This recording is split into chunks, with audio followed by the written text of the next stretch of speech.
lurpuya sangke van noi nan khile achi pa chuangila fam ka ngai kholang mo inti teng le lurpuya sangke van noi nan khile achi pa chuangila fam ka ngai kholang mo Tubalalo, Jan Quatriang, Kini Yakan Famlo, Vilayan Famle, Kalwan Tumalina, Dilkwan Kumeri, Verian Samsungkara, Narvaram Nirina, Sila Vipamo, Allah Vipamo,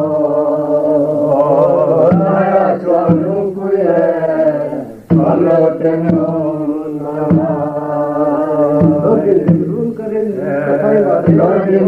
Run karen, Makai Mane, Makai Mane, Manjwayane.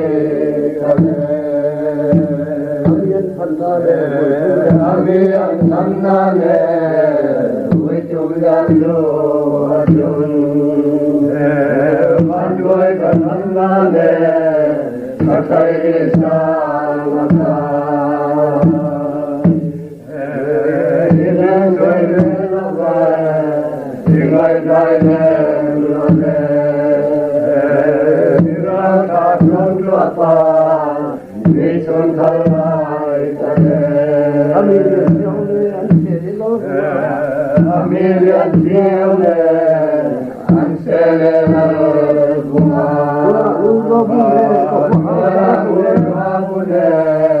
Mohai Saragune, Kavala Huivate, Ikalai Mantena, Simoka Panaya, Nakani Kam.